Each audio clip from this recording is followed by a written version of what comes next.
Hello and welcome to the Appleby Hour. I'm Appleby, and this here Chucklefuck is the Daily Disciple. I don't know anything about this Daily Disciple gentleman, but apparently his faith has been rocked. Okay. Ever expected. I never thought this would happen to me. I really never did.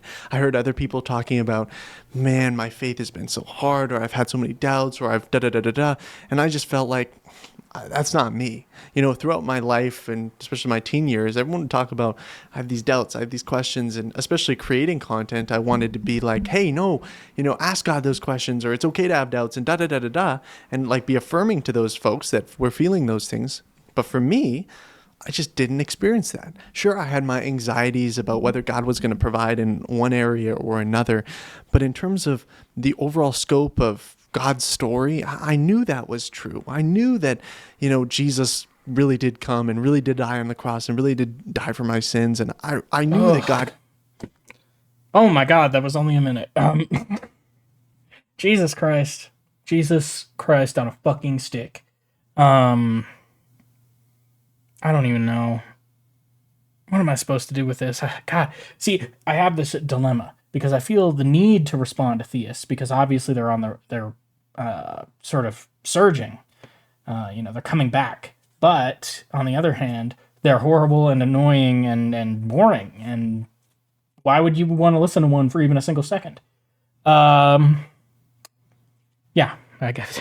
But I guess I got a whole fucking boatload of seconds more to go. So Created us, and all those things just seemed really just to make sense to me, while other people had more struggles and questions, da da da da da. I just felt like makes sense until yeah, uncritical. I mean, I guess that is the definition of faith. You know, my faith was weak, but it was never. I never had doubts. I've told the story before, I think, but who cares? No one watches. Uh,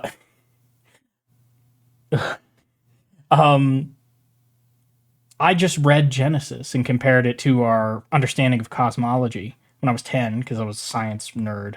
And I don't know, when they didn't match, you know, I went in that room a Nazarene and I came out an atheist. So, there was no doubt in the process. I was certain and then I was certain.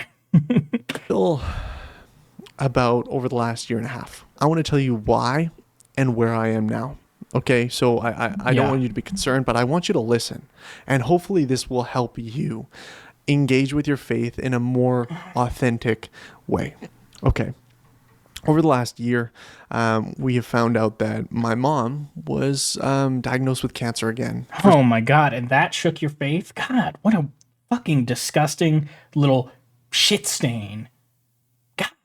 I swear, it makes me so angry. In atheism, I'm like twice the Christian any Christian could ever be. you know? Like, that's what shook your faith. What a myopic little self-absorbed piece of shit. I mean, what about everything else in the world? It's like, oh, my mom has cancer. Oh, boo. Go fuck yourself. some of you that have been following the channel a while or know more about my They really are just disgusting, aren't they? Just vile. life personally, my mom had cancer about 5 years ago, and it was stage 4. It was very serious, and God healed her from that. No, no, no. Science did. Science that you fought every single fucking every step of the way. You fucking Christian. I cannot believe this is still a thing. It needs to fucking die off. I don't know. I don't know.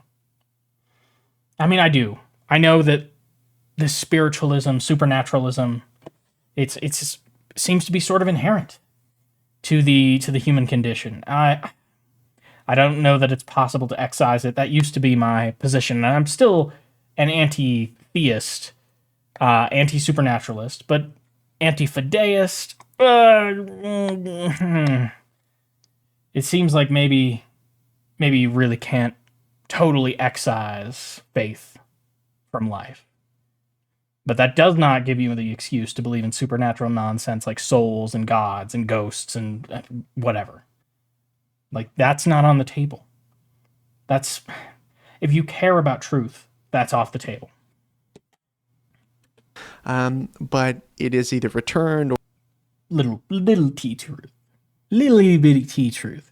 or come back in some different fashion, and it's even more serious this time. And so, well, people have been asking updates because this isn't the first time that I've spoken of this. She's doing well. She's getting treatments necessary, and she personally and spiritually and emotionally is doing really, really well. So thank you for all. That's wonderful.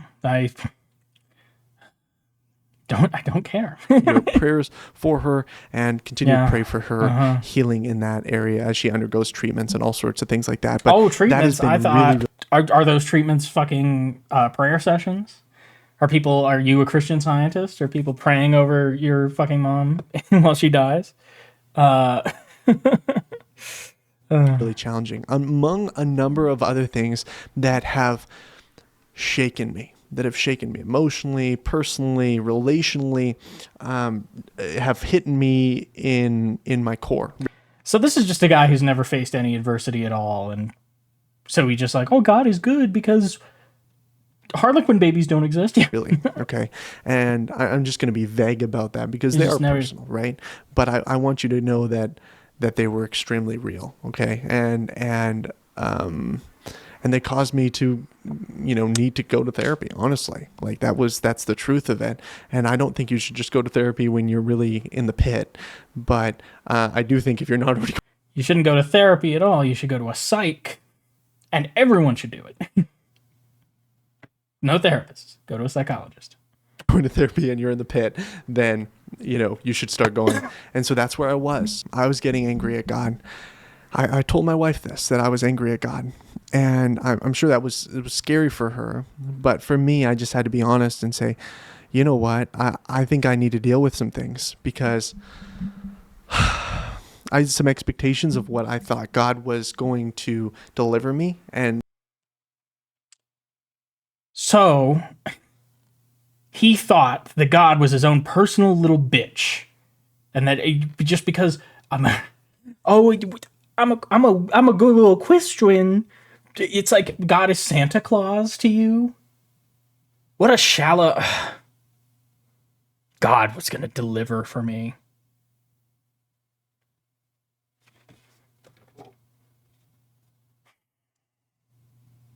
I don't know, it just makes me so angry. Just the rank misinterpretation of even the modern biblical text, let alone the teachings of Christ. And whatever. It hardly matters. I don't know why I expect consistency from these people or for them to care about their faith at all. You know what? If you cared about your faith and you actually looked into it, it would disintegrate. That's the truth, because that's what happened to me. Was what I was entitled to, and I haven't been given those things. And in fact, God has shortchanged me in some ways. That's how I felt. And so then I looked at God and I just said, God, are you there? And if you are, how can you be good? And how can you be loving? And how can you really be a good father? I don't feel your love. I don't feel your presence. I feel like I'm at the end of my rope, actually, for real. And I would call this next season of life exploring doubt. So in the midst of this kind of war within, right? Because I knew there was frustration, there was anger towards God and just life in general. In the midst of exploring doubt. I mean, I don't know what God he's fucking praying to, but the God I know is unapologetically a horrible father. He's not loving. He doesn't care. He didn't pretend to. That was like the part of him that said that shit was human. I began to watch different videos of people that were deconstructing, the people that were questioning their faith to the degree where they were taking off core fundamentals of the faith. This wasn't unusual for me. I've debunked people that were deconstructing their faith, people that have accusations against Christianity. I know all the apologetics connected with it, but it wasn't about apologetics for me. It was much more philosophical than that. It was about, well, if God is good, then why is this happening? Yeah, the fucking problem of evil. See, he's totally incapable of examining things writ large until they affect him.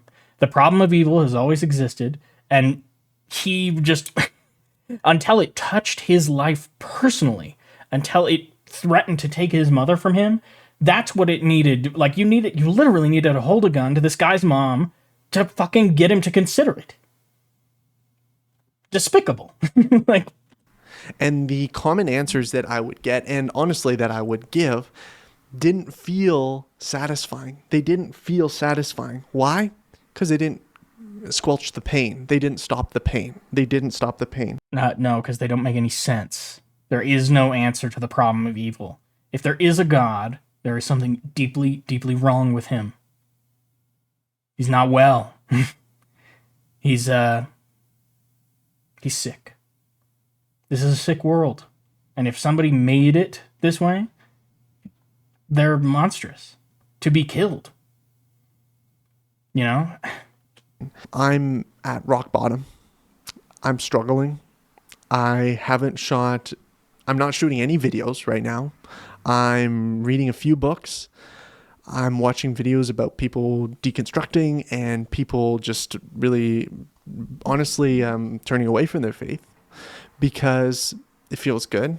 Because it feels like, yeah, I relate to this. This makes sense to me. Yeah, finding solace in another person, recognition, a sympathetic sort of voice. Yeah, understandable. But at the same time, if I was honest with myself, I knew, Isaac, who are you kidding? You know God is real. You know that. You don't know God is real. You don't. But Christianity is true. No. You know that God's been really patient with you right now, even though you're angry at him. Yeah, he's so patient. You know what else would be patient with you? Like a brick or a wall, a tree, perhaps, known for their patience. You notice all these things are not people. You know, you could project personhood onto them, and yes, patience is the defining feature. And you know that you should just start from the beginning. So that's what I did. I started with Christianity 101. Some of what turned me off. Yeah. Oh, I need to go back and re-brainwash myself. Right. Of course. In this stage was continually hearing like theological debates that really got in the weeds, that really divided Christians, that really were like, we got to talk about every little minute theological issue and we got to make this the hugest deal ever. And at that point I was like, well, is any of this true? Like, are you guys just totally wasting your time? So I got back to Christianity 101. What is the gospel? What was I made for? What is this whole thing about? Okay. And sometimes you need to do that. You weren't made for anything. It isn't about anything. And honestly, I think you do need to do that when you hit trial, when you are shaken, you go back to your foundation. What am I standing on? One important realization that I had throughout this, and this is a biblical truth, is that our suffering is not apart from God. That these trials that I'm experiencing are not apart from God, but rather are designed there to mold me, to develop me in perseverance, that I would rely more. Again, just a disgusting thing to say. You know, so God creates diseased children to test and to fortify the parents. Yeah, what a great father. More heavily on God, there to mold me and to shape me. While I was in the midst of this season, I came across this video that was about earthquake testing for buildings, how they can test a building that it will withstand a big earthquake. And this is really interesting engineering. I'm not super familiar with the ins and outs of this, but the video actually, God used the video to teach me something very important about my own spiritual walk. The first and most obvious thing is that it really mattered what I was building my life upon, what foundation I had. You don't fucking say. Oh, this old chestnut.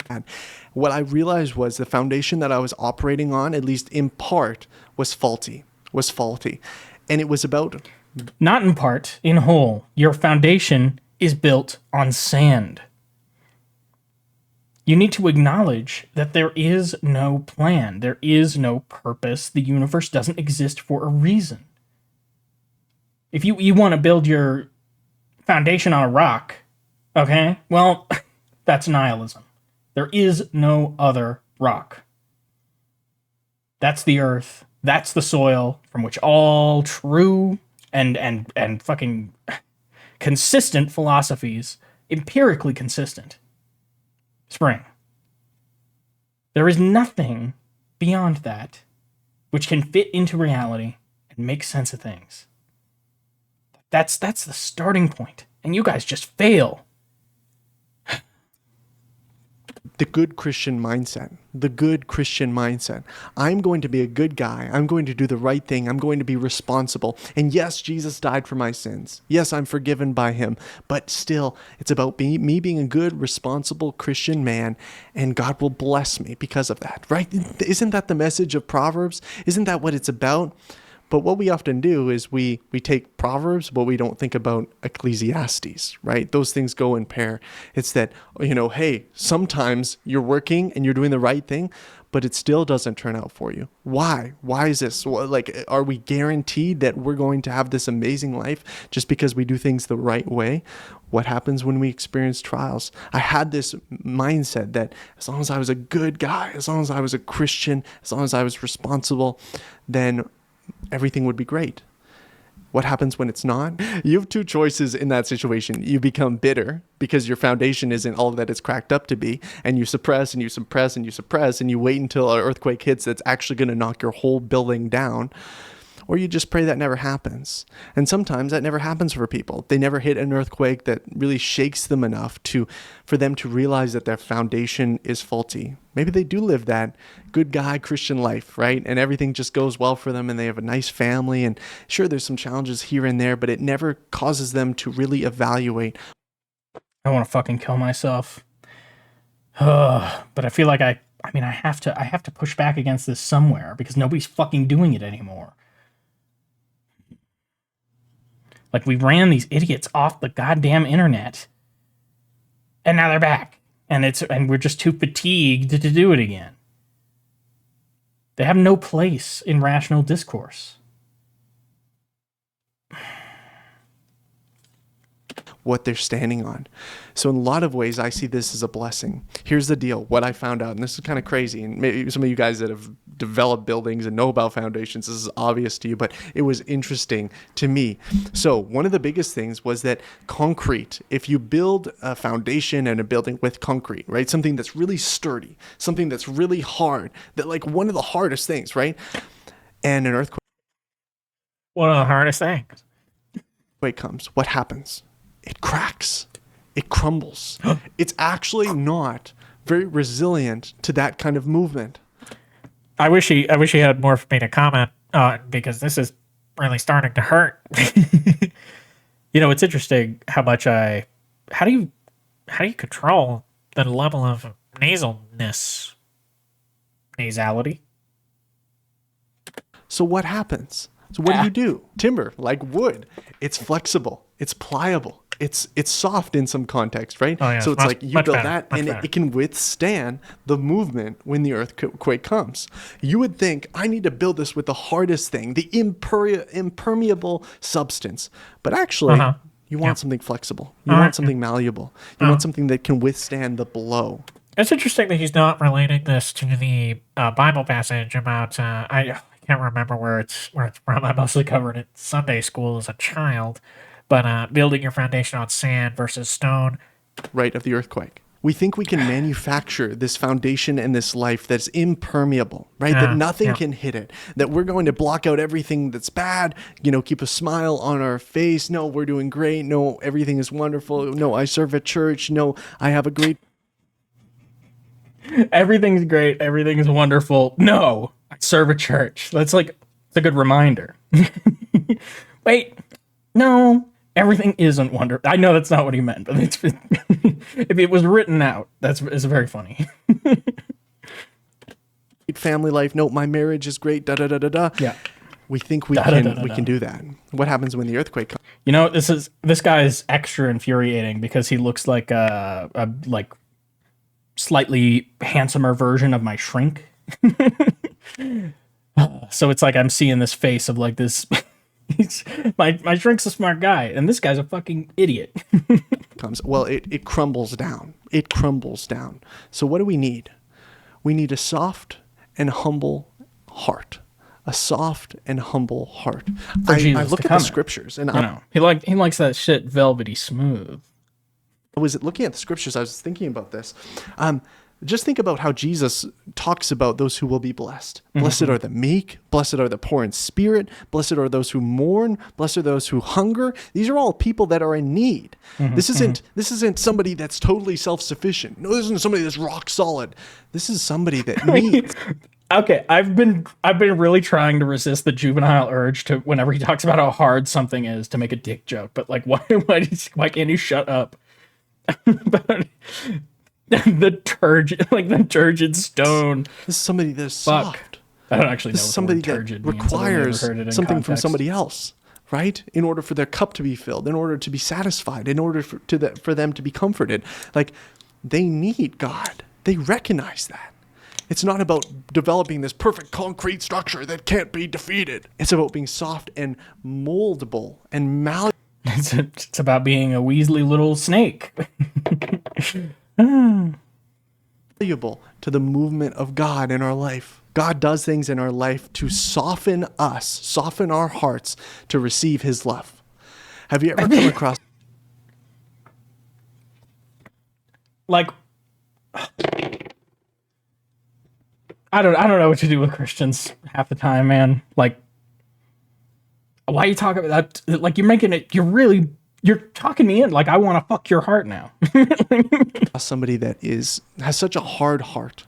You can just tell they have a hard heart, and they have such a hard time receiving love. They just won't, and they won't require it. They don't need it from you. I don't need it. I don't need you to love me. I don't care. Why? Because that cardosi is just too tight. It's too hard. Can't receive my love. They've hardened their heart so much. It's impermeable. They can't get to it. Love can't get in there. So what does God do? He does things in our life to soften our heart to receive his love. In this season, I was seeing God much more as a perpetrator than as my provider. I was seeing him as the enemy rather than my friend. Something clicked in my brain that realized that I kept on fighting. When I was fighting with God, that wasn't doing anything. I'm fighting against the only one who can... Well, yeah, it's because you're shadow boxing. You're you're getting angry at your own reflection. Like, what did you think you were going to accomplish? Really give me the comfort and compassion that my heart needs and the love that my heart longs for. These insecurities and these pains and these wounds. Yeah, so I've deluded myself. It makes me feel good. So truth is just not important. So the reality we all live in is not worth acknowledging. I don't know why I haven't made this full screen the entire fucking time. My heart were drawing me away from God. Were causing me to be bitter at God. God, why did you let this happen? Meanwhile, what God was wanting to do within me was say, Isaac, I've opened you up. I've made you soft. I've broken down your old foundation so you can build one that's based on me, that is soft, that is malleable, that is full of love and compassion and connection and security in me. Yeah, you don't love me, pal. You refuse to acknowledge that I exist. I'm part of the empirical reality that you are taking a knife to, okay? It's one unified thing. So if you start stabbing over here, that hurts me. There's no two ways about it. You can't be my friend. We don't live in the same fucking world. It hurts. And not your own abilities. One of the hardest things for me was to realize that the anger and the pain and all that I was directing towards God was actually just a mask for the lack of love that I was feeling like I was receiving in my own heart. I was feeling so insecure and so scared. I funneled that into anger. Meanwhile, Jesus wanted to come alongside me and sit next to me and say, Isaac, you don't need to be angry. Let's just cry. let's just weep. There's a time to mourn. And honestly, that's what it took. It took continually every day reminding myself of God's love for me, his compassion for me, his deep care for me, that even in the pain that I experience, that God is with me and he loves me.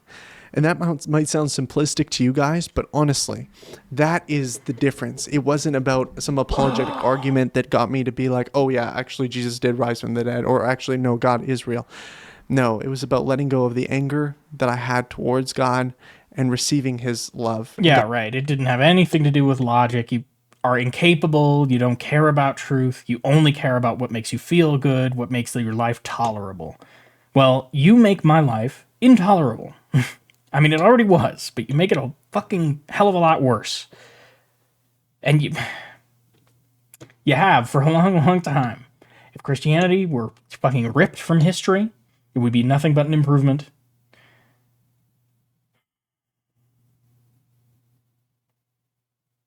God softening me up to receive his love. I hope this video was helpful for you. I hope you were encouraged. Like, it literally sounds like he's fucking getting his butthole ready to fuck. You know? By it.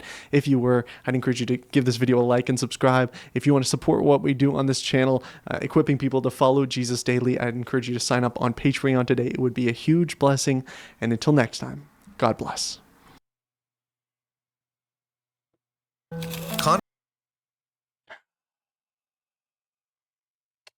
Oh, hey. Bible Project. I actually like these guys. But anyway, thank you for watching. Spread it around. Smash that fucking bell. Smash your screen to smash that bell. That was painful. That was